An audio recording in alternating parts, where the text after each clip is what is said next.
Good afternoon guys, yan, welcome po dito sa ating munting backyard. Yan, sa last video pala natin yung sabi ko nga ay nakuha natin sa Expo sa IGF yung Gary Gilliam Roundhead natin at Paul Sparkley natin 500 at sabi niya ay bakit wala daw tayo pinakakita manok. Yan, sa nakapanood po yan, sundan nyo lang po ating mga video at makikita nyo po simula nung nabili natin siyang sisiw sa IGF, yan, sa CM Game Farm. Ito na po yun. At pasensya na po kayo at hindi na natin may tutok na masyado ang ating video sa ating mga minamahal na manok at sumusunod tayo sa guidelines ng ating mahal na YouTube. Yan, yan, diba? Pasilip na natin po sila.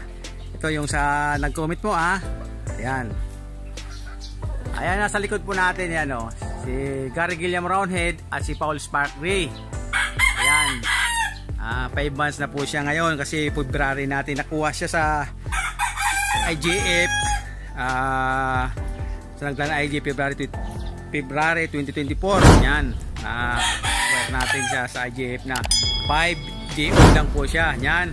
Taswertehan po natin at parehas po lalaki nakuha natin. Yan. Swerte natin at yung sipin nyo po.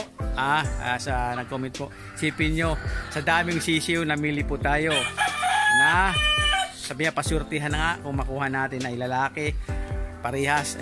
Yun nga, naswertehan natin parehas lalaki nakuha natin yung Gary Gilliam Roundhead at saka Paul Sparkley sa CM Game Farm. Yan, 16, 17, 18 po August. Yan, face tag, baka magdala naman po sila. Yan, sa mga gusto po pumunta, punta po kayo. Yan, ito po yung naging challenge sa atin.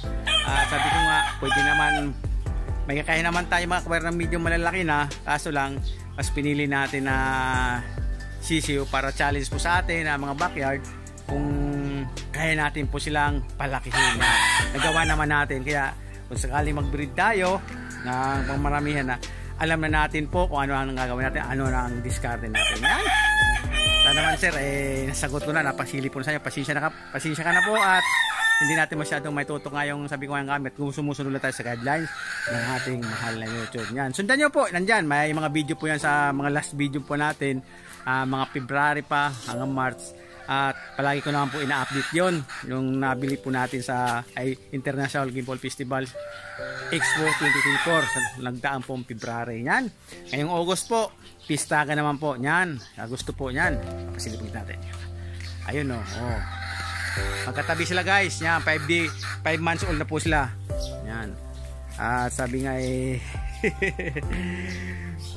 hindi tayo maiwasan po, talagang ganyan talaga. Mayroong hindi natutuwa at natutuwa naman. Ganun talagang buhay natin kasi pag sabi nga ngayon po ay sabi nga ay medyo nahirapan kami mag-vlog saka ating mga alaga gawa ng sumusunod lang tayo sa guidelines. Yan, sana maintindihan po, nakakapanood po. Yan, ganito lang talaga ang kaya po natin ibigay sa ating mga manunood. At sabi ko nga, pag ito naman ay linapit natin yung kuha natin sa kanila ay hindi naman po pumapasa sa ating mahal na YouTube. Siyempre sumusunod lang tayo sa guidelines at siyempre para sabi nga andyan pa rin po ang ating update ko lang po. Sana sir napasilipin natin. Yun po, hindi ko po alam nga to kung ito ipapasa po. Ayan, ayun yung dalawa Ayan. Ngayon kung sir, kung mga panood mo ulit kung gusto niyo po ay mayroon naman tayo pong 08 Summit 3. Ayan, tok natin. Yan, makikita nyo po simula nung paglaki na kasi doon pwede tayo mag-post po doon simula nung nating na-acquire natin. Yan, update lang tayo, wala po tayong pasok ngayon kaya nakapag-update tayo. Yan, God bless po sa atin lahat at sana po malayo tayo sa namang kapahamakan ngayon at mga darating pang mga araw. I love you.